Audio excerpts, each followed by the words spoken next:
saya dapat sesuatu yang sebenarnya ini buat diri saya, peringatan buat saya dan menjadi alarm buat saya. Tapi ketika saya berdoa Tuhan bilang ceritakan dan sampaikan karena ini juga isi hati Tuhan buat setiap kita. Jadi di awal tahun 2021, saya lupa itu ibadah awal tahun atau doa tutup tahun atau dalam ibadah yang mana saya lupa, tapi saya melihat sebuah penglihatan yang sangat membekas dan sampai hari ini saya masih ingat. Hari itu saya pernah cerita ke ibu dan ibu bilang, iya itu tarian Mahanaim salah satunya. Jadi saya melihat sebuah gugusan bintang, sebuah tarian bintang dan itu bergerak dengan sangat cepat.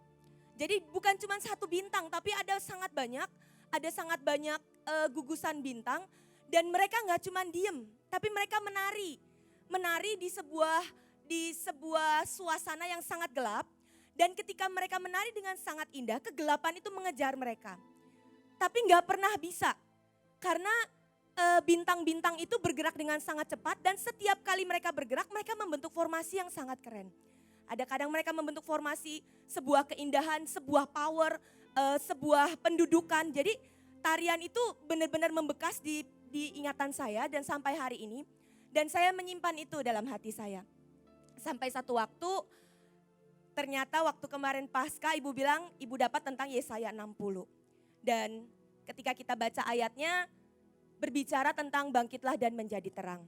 Dan hari ini saya dikasih kesempatan untuk share, boleh dimunculkan PPT-nya. Semoga bisa dijelaskan dengan singkat dan cepat. Jadi ketika hari itu saya melihat pemandangan itu, saya melihat penglihatan itu, saya bertanya Tuhan maksudnya apa? Apakah engkau sedang iseng atau engkau kepengen kita bikin sebuah tarian tentang cahaya, tentang sinar, tentang bintang atau apa? Dan Tuhan gak berbicara banyak. Sampai hari-hari ini ketika kita sedang diajarkan tentang Yesaya 60 dan kabar yang cukup menyedihkan adalah waktu sidang ilahi beberapa waktu yang lalu, nabi-nabi dan ibu juga salah satunya yang mendapatkan bahwa sangat sedikit yang bisa masuk ke Yesaya 60. Sangat sedikit yang bisa masuk dan mengalami yang namanya Yesaya 60. Dan ketika dihitung, hari itu keluar angka 200.000, benar ya Bu? 200.000 untuk bangsa kita. Dan ketika saya mendengar itu pertama kali karena sanguin, lumayan banyak dari mana kata Tuhan. Saya dihardik sama Tuhan, lumayan banyak dari mana, kamu hitung itu dari 270 juta jiwa, itu cuma 0,07%, gak sampai 1%, gak sampai bahkan 10%, gak sampai seperti angka yang kalian angkat 85% bangsamu diselamatkan. Itu gak sampai, nah saya itu dihardik. Karena kesanguinan saya 200.000 buat saya banyak. Dan Tuhan menghardik itu gak sampai 1% nak. Dan kamu tega setelah kamu berdoa sekian lama yang masuk dengan kegenapan dan janji Tuhan itu gak sampai 1% kamu tega. Dan saya terdiam dan saya akhirnya bertekad semenjak saat itu kemanapun saya pergi, ke provinsi manapun atau saya berhubungan dengan pasukan siapapun, saya akan berusaha gimana caranya pasukan itu, kota itu, provinsi itu ngalamin Yesaya 60 dengan segala macam cara. Dan hari itu Tuhan tiba-tiba bukain sebuah ayat yang buat saya cukup menampar. Tuhan bilang seperti ini, kalian menantikan nubuatan Yesaya 60 ya. Kalian menantikan nubuatan Yoel 1, 2, 3 digenapi ya. Tapi coba lihat dalam ayat-ayat itu ada sesuatu yang harus kamu bereskan. Kita buka dulu di ayatnya, masa kegelapan itu harus ada. Dan itu ada di Yesaya. Itu bukan dibuat-buat, itu bukan agenda yang tiba-tiba muncul. Itu ada di dalam Yesaya yang berkata seperti ini, Yesaya 60. Semua sudah tahu, sebentar nanti juga penari akan menarikan tarian Yesaya 60 yang dibagi dalam 4 minggu. Karena kita harus sangat kuat mendeklarasikan itu. Bangkitlah menjadi teranglah, sebab terangmu datang. Dan kemuliaan Tuhan terbit atas kita semua. Sebab sesungguhnya kegelapan menutupi bumi dan kekelaman menutupi bangsa-bangsa. Tetapi terang Tuhan terbit atasmu dan kemuliaannya menjadi nyata atasmu. Ayat yang kedua berkata kegelapan itu memang harus ada. Kekelaman itu memang harus datang. Dan di Yoel, sudah dimunculkan di sini, Yoel 2 dan di Yoel dikatakan sampai 2 kali diulang. Yoel 2 ayat 2 ayat 10. Di depannya bumi gemetar, betul di depan kita bumi gemetar. Langit bergoncang, matahari dan bulan menjadi gelap. Dan bintang-bintang menghilangkan cahayanya. Diulang lagi di Yoel 3 ayat 15. Matahari dan bulan menjadi gelap dan bintang-bintang menghilangkan cahayanya. Selama ini para pengkhotbah, para hamba-hamba Tuhan menceritakan tentang kemuliaan Yesaya 60. Kanita sering banget menceritakan excitingnya tentang datangnya masa Yoel. Tapi ada satu ayat yang berkata, hari itu kegelapan harus datang. Dan yang menyedihkan adalah bintang-bintang memudarkan cahayanya atau menghilangkan cahayanya. Saya nggak sempat masukkan di dalam PowerPoint bahwa di terjemahan lain dikatakan bintang-bintang memilih bersembunyi. Bintang-bintang memilih untuk menghilangkan dan meredupkan cahayanya. Bintang-bintang memilih untuk menutupi cahayanya, mengurangi efek cahayanya dan menyembunyikan cahaya yang dia punya. Ketika saya baca ayat ini, saya bilang Tuhan ini mirip gak sih dengan yang di Wahyu bahwa sepertiga bintang-bintang itu akan diseret oleh Absintus. Tuhan bilang bagaimanapun ini awal. Ketika bintang itu memilih untuk meredupkan diri, dia akan seperti membuka pintu untuk dia diseret dan akhirnya terseret kepada yang namanya Absintus atau kepahitan atau menjadi bintang jatuh. Dan ketika kita baca ayat ini bukan berkata begini, bintang-bintang itu akan ditangkap, bintang-bintang itu akan disekap, bukan. Bintang-bintang itu memilih meredupkan sinarnya. Bintang-bintang memilih untuk menghilangkan cahayanya. Hari-hari ini kita lihat ada sangat banyak bintang-bintang, ada sangat banyak anak-anak Tuhan yang engkau gak sadar, engkau sedang meredupkan cahayamu. Khususnya di masa-masa pandemi seperti ini, sangat banyak orang-orang yang memilih untuk ikut cara dunia. Kita gak pernah diciptakan, kita ini manusia ilahi, gak pernah diciptakan untuk hidup dengan cara dunia. Ketika engkau memilih dengan solusi dunia, ketika engkau memilih dengan hitungan dunia, tanpa sadar engkau sedang meredupkan cahayamu. Satu statement lagi yang hari-hari ini, bulan-bulan ini digemakan oleh pemimpin kita. Tahun ini gak ada yang namanya abu-abu. Kalau kamu mau pilih terang-terang, kalau kamu mau pilih gelap-gelap, kalau kamu mau pilih putih-putih, hitam-hitam, gak ada abu-abu, gak ada zona netral. Gak ada zona menunggu, gak ada zona lihat sikon, gak ada. Putuskan hari ini, engkau mengumpulkan bersama dengan Tuhan atau engkau mencerai-beraikan. Gak ada yang di tengah-tengah. Kau di tengah-tengah, engkau yang pertama akan dimuntahkan. Jadi ketika Tuhan ngomong ayat ini, nak, ini peringatan buat hidupmu. Engkau mau seletih apapun menggendong kota, engkau mau secapek apapun bergesekan dengan saudaramu, jangan memilih untuk menghilangkan cahayamu. Hari ini saya nggak tahu, mungkin ada di antara yang streaming, engkau yang mungkin pernah menjadi bintang di kala lawatan di musim-musim sebelumnya. Dan kalau hari ini engkau tahu kondisimu, engkau sudah tidak punya sinar lagi, engkau sudah terlalu jauh dari Tuhan, ada sebuah panggilan yang masih menunggumu, Tuhan masih menunggu bintangnya untuk kembali. Engkau yang pernah menari bersama dengan kami, di tempat ini engkau yang pernah diangkat sangat tinggi, hari ini Tuhan memanggilmu, karena Tuhan sudah gak punya waktu lagi untuk membangkitkan lagi yang lain. Sudah gak ada waktu.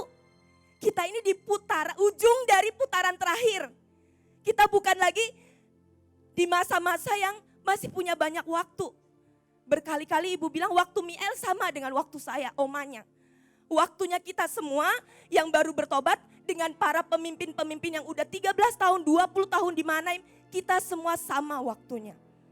Jadi kalau hari ini engkau mendengar, karena pilihan Tuhan engkau mendengar dan ada pesan bahwa Tuhan masih menunggumu. Engkau bintang-bintang, engkau para orang-orang yang pernah Tuhan hinggapi dengan rohnya dengan dahsyat, Tuhan menunggumu untuk kembali bersinar. Karena ini pilihan. Engkau mau tetap bersinar atau engkau memilih untuk memudarkan. Jadi bintang itu pilihannya cuma dua, engkau bersinar atau engkau padam. Dan yang menyedihkan adalah ketika bintang itu padam, dia akan sangat mudah disedot ke black hole. Akan sangat sulit untuk engkau kembali bangkit kalau bukan anugerah Tuhan. Dan yang kedua adalah bintang itu ketika memudar, ini teori fisikanya saya nggak terlalu pintar, tapi ini yang saya baca. Ketika sebuah bintang itu memudar, dia akan disedot oleh black hole atau yang paling sedih adalah dia akan menciptakan black hole itu sendiri dan dia akan nyedot bintang-bintang yang lain yang juga meredup. Buat saya ini cukup mengerikan karena seringkali yang bisa mukul kita adalah orang yang pernah jalan bersama-sama dengan kita. Itu yang paling menyakitkan. Engkau yang pernah menyicipi lawatan bersama dengan kita. Dan tiba-tiba karena satu dan dua hal, engkau memilih melepaskan destinimu, engkau memilih menghilangkan terangmu, dan tiba-tiba engkau mencari orang-orang yang punya kepahitan yang sama. Dan itu menyedihkan sebenarnya. Jadi hari ini sebuah keputusan adalah pilih untuk seletih apapun, sesakit apapun, sebanyak apapun tanggung jawab yang harus engkau gendong, jangan pernah memilih untuk memudarkan cahayamu. Supaya engkau bukan jadi orang yang menggenapi firman di bagian ini. Tapi engkau jadi orang yang menggenapi firman di bagian Yesaya 60 ayat 1, bukan ayat yang kedua. Bukan engkau yang menyebabkan kegelapan dan kekelaman di tempat di mana engkau ada. Waktu saya pelajari tentang bintang, gimana sih sebuah bintang itu bisa bersinar? Apakah dia sama kayak bulan, dia sama kayak matahari? Bulan itu tuh bukan sesuatu yang punya sinar dari dirinya sendiri. Bulan itu adalah sebuah benda alam yang dia itu memantulkan dari matahari. Kita semua tahu ya, yang udah pernah nyicipin IPA dan dipelajarin. Bulan itu tidak punya cahayanya sendiri. Jadi dia tuh menyerap dari matahari dan dia tuh memantulkan sinar dari matahari. Tapi bintang itu berbeda. Bintang itu punya cahaya dari dirinya sendiri. Bahkan matahari itu termasuk golongan bintang. Cuman dia bisa meradiasi dan mengeluarkan panas. Jadi dia jenis bintang yang bisa meradiasikan panas. Dan sinarnya itu bisa meradiasikan panas dan energi. Bintang itu punya cahaya dari dirinya sendiri. Dan gimana caranya sebuah bintang bisa bersinar? Harus ada sebuah proses. Saya nggak tahu seberapa kalian masih ingat ibu pernah khotbah tentang fusi di tempat ini. Yaitu itu sebuah proses kimiawi yang menyebabkan penggabungan dari beberapa hal kimia, chemistry-nya itu membuat sebuah ledakan dan akhirnya itu menghasilkan sinar dan kekuatan dan energi. Bintang itu gimana supaya bisa bersinar? Di dalam hidupmu kamu gak boleh diam dan gak boleh stuck. Kamu gak boleh monoton, kamu gak boleh sekedar menunggu. Di dalam hidupmu harus selalu ada yang move, harus selalu ada yang bergerak. Gak akan pernah boleh diem. Matahari ini tuh bintangnya Tuhan karena kita gak pernah diem, amin. Kita ini setiap unit itu bintangnya Tuhan karena kita nggak pernah diem. Selalu ada yang harus dikerjakan, selalu ada yang harus diledakkan dalam hidup kita dan kadang-kadang itu memang harus dengan paksaan. Kadang-kadang itu harus dengan paksaan ilahi. Kalau bukan karena paksaan demi paksaan ilahi yang beruntun dalam hidup Joshua, saya pikir dia nggak akan ada sampai hari ini. Paksaan mungkin dari pemimpinnya, paksaan mungkin dari Tuhan, paksaan dari mungkin mamanya, paksaan dari pemimpin-pemimpin lain yang menyuntikkan paksaan demi paksaan dalam hidupnya. Itu membuat sampai hari ini seorang Joshua Christian bersinar sebagai bintang. Saya nggak tahu dalam hidupmu, kamu punya mentor nggak? Kamu punya pemimpin nggak? Kamu punya kakak rohani nggak? Yang terus memaksakan, terus menyuntikkan paksaan-paksaan ilahi sehingga dalam hidupmu ada fusi yang terpaksa harus diledakkan dan itu membuat engkau nyala. Kalau engkau gak pernah dipaksa, kalau engkau gak pernah disuntikkan sebuah paksaan ilahi, mulai hari ini cari. Karena Tuhan gak mau yang bersinar itu cuman yang ada di sini, cuman penari, cuman para hamba-hamba Tuhan. Gak cukup, alasannya gak cukup. Karena 270 juta jiwa itu menunggu kita. 7 miliar jiwa di dunia itu menunggu kita. Kalau cuman yang pergi setiap minggu cuman anak rock doang, cuman beberapa orang doang, gak cukup. Cuman Kak Jone doang gak cukup. Walaupun mereka keren banget, gak cukup. Butuh bapak ibu semua yang di lantai atas, yang di lantai 4, bahkan yang streaming. Tuhan butuh kita semua untuk hari-hari ini tuh menjadi bintang-bintang. Dan kalian menerangi dimanapun kalian berada. Sampai tempat yang paling gelap. Bayangkan, iblis nuntut cuma 0,07% yang ngalamin Yesaya 60. Dan janji Tuhan buat kita 85% yang harus menerima keselamatan dan masuk dalam rencana keselamatan. Enggak cukup waktunya.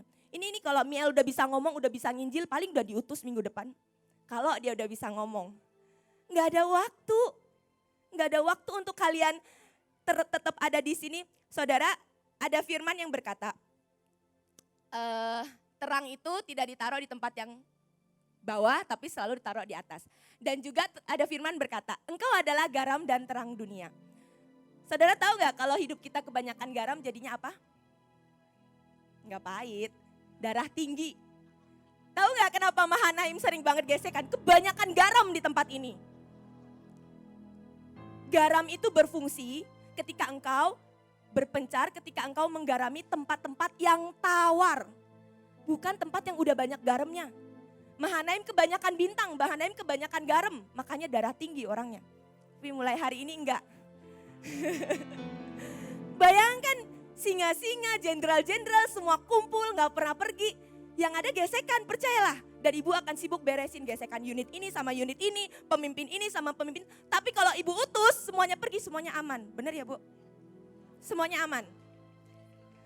Makanya sering diutus. Jadi ibu mengutus tuh salah satu alasannya itu. Supaya kalian menggarami, supaya kalian jadi terang. Dan Mahanaim ini benar-benar jadi kemah, tempat di mana kalian balik, ambil kekuatan lagi dan kalian kerjakan lagi. Kenapa sih ibu bangga banget sama mantan pembantunya ibu? Mbak Nur, Mas Nur, Mbak Susan. Saya pernah ke sana dan buat saya mereka ajaib banget. Hari ini rumah mereka lebih besar dari sebagian dari kita. Lebih besar dari ibu jauh, lebih besar dari rumah Joshua jauh. Lebih besar, pernah ke rumah Pak Agung, lebih besar dari rumah Pak Agung. Dan mereka hanya seorang mantan pembantu yang lulus SD. Tapi cahaya sekecil itu di tempat yang sangat gelap, di Enarotali di ujung Papua yang tiket ke sana mahal banget. Perjalanannya sampai Kesia muntah berapa kali. Saya ke sana juga sempat muntah, Leo juga muntah karena naujubillah jalannya. Naik pesawat, naik mobil, jalannya berkelok-kelok. Dan mereka jadi terang di sana. Mereka balik ke Mahanaim, gak ada yang lihat mereka, gak ada yang lirik mereka kalau ibu gak pernah khotbahin mereka.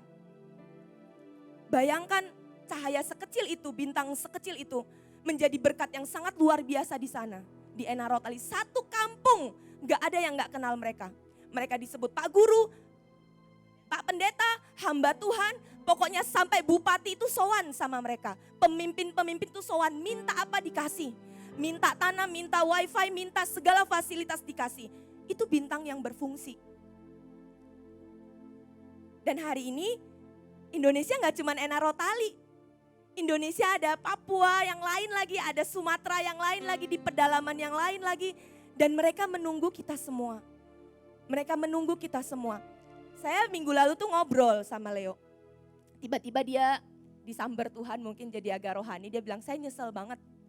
Saya nyesel banget. Kenapa nyesel gitu? Karena kita baru pulang dari Bokor. Kenapa saya gak kerjakan Bokor dari dulu? Kenapa saya membuang 3-5 tahun bersungut-sungut ketika saya diberikan Bokor. Dan saya baru kerjakan sungguh-sungguh tuh 2 tahun terakhir. Coba kalau saya kerjakan itu dari dulu, saya memilih untuk tidak meredupkan sinar saya memilih untuk mengembangkan segala kekuatan saya. Mungkin hari ini sekolah kami gak cuma 2. Mungkin kami bisa tolong lebih banyak orang. Dan mungkin kami bisa buka lebih banyak lagi rumah singgah. Lebih banyak lagi tempat-tempat untuk menampung anak-anak yang gak mampu. Kenapa kami gak mulai dari dulu ketika itu sudah ditaruh di tangan kami? Hari ini apa yang ada di tangan Bapak Ibu? Apakah itu sudah bersinar? Apakah Bapak Ibu sudah mengerjakan itu dengan sepenuh hati dan membuat apapun yang engkau pegang itu bersinar? Nanti setelah ini akan ada tarian Bapak Ibu yang mungkin tariannya simple. Tapi di dalam tarian itu ada satu tema, apapun yang mereka pegang itu bersinar dan itu nyala. Baik itu senjata, baik itu apapun, bahkan tangan mereka itu akan nyala. Karena itu dibutuhkan hari-hari ini. Apapun yang engkau pegang, pekerjaanmu, talentamu, skillmu, bahkan apapun yang paling kecil dalam hidupmu, biarkan itu nyala dan biarkan itu menerangi Indonesia, menerangi banyak jiwa-jiwa.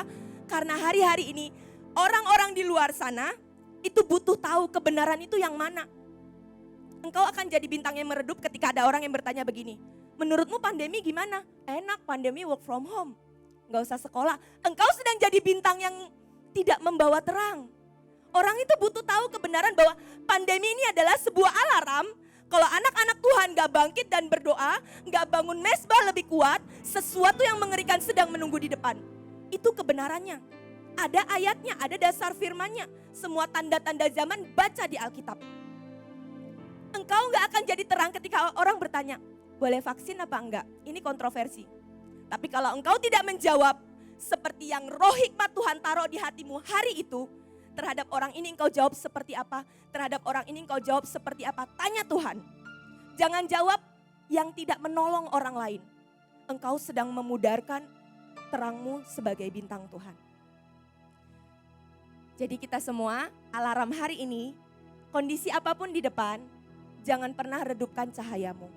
Jangan pernah redupkan sinarmu, karena Indonesia butuh engkau, bangsa-bangsa butuh engkau, Tuhan membutuhkan engkau. Terus ada yang berkata begini, Kak, gak semua orang kok jadi bintang. Dulu saya punya pikiran seperti itu. Yang bintang adalah yang kesorot kamera, yang kena spotlight. Saya orang backstage, saya orang balik layar, saya pilar balik layar. Mohon maaf Bapak Ibu, firman-Nya gak berkata seperti itu. Kalau engkau keturunan Abraham secara ilahi, engkau adalah bintang-bintang Tuhan, apapun posisimu, apapun panggilanmu. Kita lihat ayatnya next. Kenapa kita disebut bintang-bintang Tuhan? Kejadian 22 ayat 17. Maka aku akan memberkati engkau berlimpah-limpah dan membuat keturunanmu sangat banyak seperti bintang di langit dan seperti pasir di tepi laut. Dan keturunanmu itu, saya dan saudara bintang-bintang itu akan menduduki kota-kota musuh. Kejadian 26 ayat 4 diulang lagi janji Tuhan. Aku akan membuat banyak keturunanmu seperti bintang di langit. Aku akan memberikan kepada keturunanmu seluruh negeri Indonesia dan bangsa-bangsa yang engkau minta. Dan oleh keturunanmu setiap pemuritanmu, setiap orang-orang yang kau muridkan dan pasukan di bawahmu, semua bangsa di bumi akan mendapatkan berkat. Kalau engkau bukan keturunan Abraham, silahkan. Mungkin engkau bukan bintang, mungkin engkau pasir. Keturunan Abraham ada 2. Dan menurut penelitian, itu yang bintang adalah keturunan yang dari Ishak. Dan yang pasir adalah keturunan yang dari, tuh pinter semua bisa jawab, dari Ismail. Kalau engkau bukan bintang, mungkin engkau yang satunya. Dan saya gak memilih itu. Keturunan, saya keturunan yang dari Abraham, Ishak dan Yakub. Dan lewat Yesus Kristus kita dicangkokkan jadi keturunan ilahi. Jadi gak ada yang gak bintang di tempat ini. Kalau engkau bukan bintang, mungkin engkau salah tempat ibadah. Mungkin engkau ibadahnya hari lain. Bukan hari ini. Jadi siapapun kamu, yang pintar bicara ataupun tidak, yang paling pendiam ataupun yang paling cerewet, yang paling galak ataupun yang paling pemalu, engkau bintangnya Tuhan no matter what. Apapun engkau bintangnya Tuhan. Dan kalau engkau masih bingung engkau bintang yang seperti apa, next. Slide selanjutnya. Oke, engkau bintangnya Tuhan. Dan engkau masih bingung kenapa saya orang sekecil ini bisa disebut bintangnya Tuhan. Di Mazmur 147 saya bacakan, ia menentukan jumlah bintang-bintang dan menyebut nama-nama semuanya. Tuhan menghitung jumlah bintang-bintang, Tuhan memberi nama-nama kepada mereka semua. Setiap kita punya nama. Enggak semua namanya adalah penyembah yang di panggung, enggak. Ada yang namanya engkau pengabdi yang setia. Engkau bintang jenis yang engkau orang yang tahu meletakkan mezbah. Tahu meletakkan korban. Engkau adalah bintang yang engkau adalah manajer lawatan terbaik. Engkau mungkin nama bintangmu adalah engkau orang support system terbaik untuk pemimpinmu. Mungkin nama bintangmu adalah engkau orang yang mempersiapkan dan menggelar karpet merah. Mungkin nama bintangmu adalah engkau adalah pendoa syafaat yang setia. Semua bintang punya nama di hadapan Tuhan dan Tuhan yang kasih nama. Bukan kita yang pilih-pilih nama sendiri.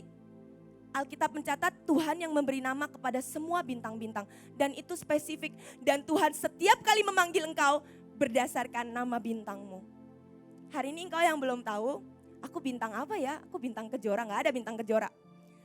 Yang ada adalah nama ilahi yang akan kau sandang. Dan Tuhan akan panggil namamu dengan nama itu. Dan Tuhan akan rekayasa seluruh alam semesta dan kondisi supaya engkau jadi seperti bintang yang Tuhan panggil namamu. Siapapun engkau, hari ini kalau engkau belum tahu, tanya Tuhan, Tuhan nama bintangku apa ya? Tuhan engkau memanggilku, engkau mencintaiku, engkau menciptakan dan menginginkan hatimu dalam hidupku, aku ini bintang yang seperti apa? Betul, enggak semua bintang harus ada di depan. Karena alam semesta ini terlalu besar untuk semua bintang kumpul jadi satu. Engkau mungkin bintang yang ada di pelosok Kalimantan, yang Tuhan berkata engkaulah pembawa terang untuk suku-suku terasing. Engkau mungkin adalah bintang yang mungkin gak pernah sampai kapanpun gak pernah muncul di kamera. Karena engkau adalah orang belakang layar, engkau adalah orang bintang-bintang yang engkau mengabdi dengan apapun yang engkau punya dan engkau memilih untuk terus menopang orang yang di depan dan di atasmu.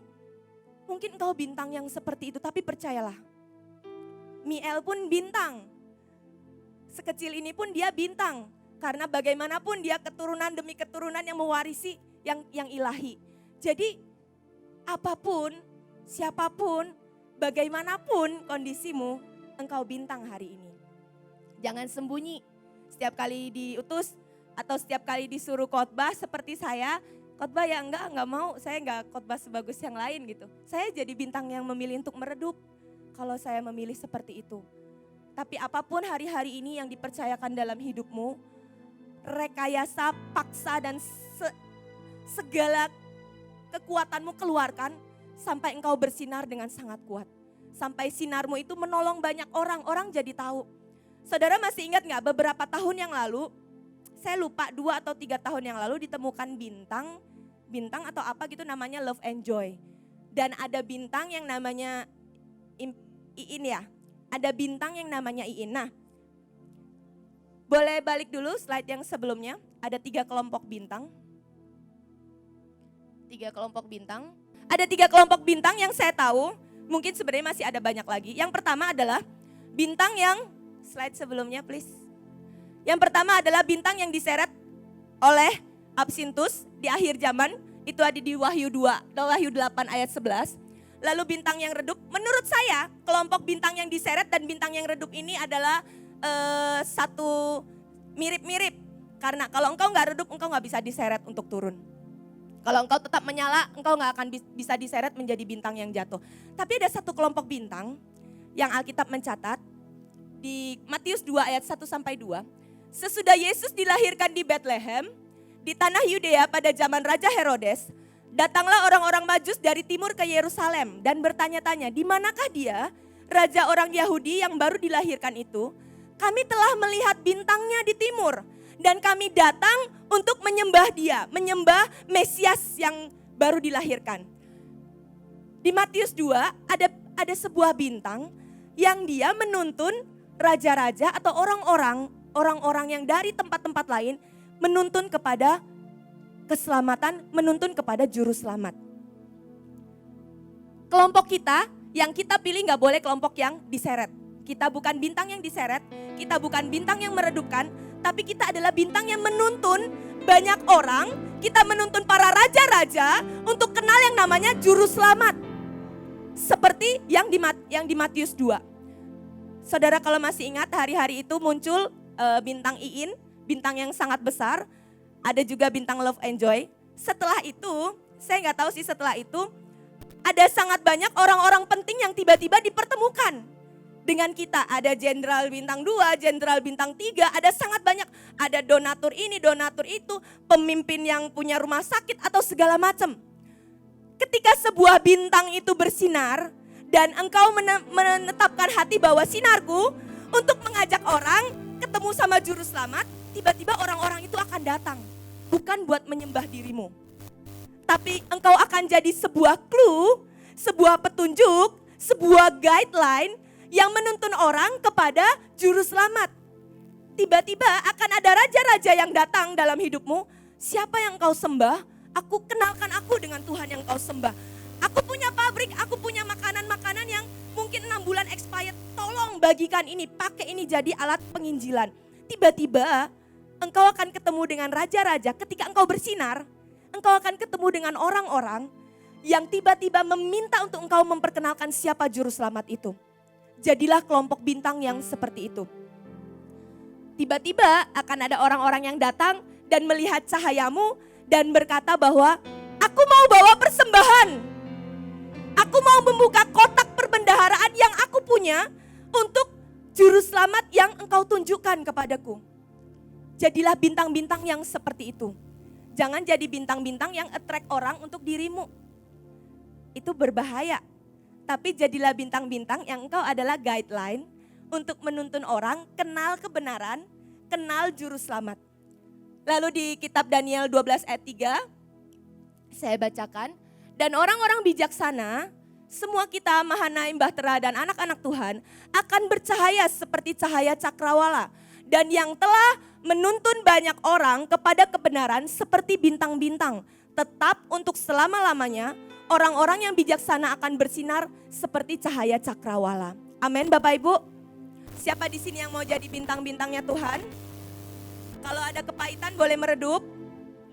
Kalau dimarahin pemimpin boleh menghilang.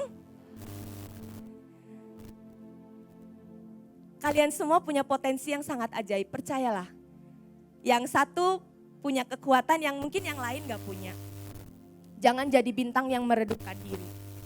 Pilih jadi bintang yang benar-benar bersinar dan tolonglah banyak orang di luar sana yang sedang buta, yang sedang dalam kegelapan dan membutuhkan tuntunan cahaya untuk kembali tahu kebenaran. Kalau sebentar nanti ada tarian,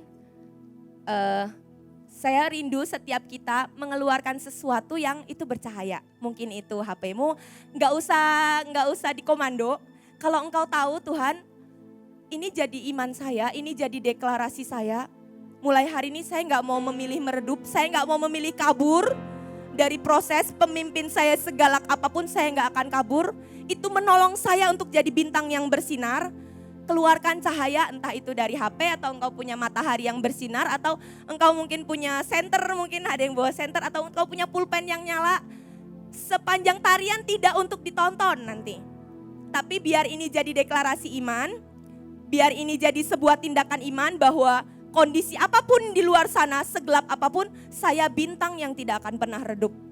Saya bintang yang tidak akan pernah padam. Oke, sebentar kita akan melihat tarian.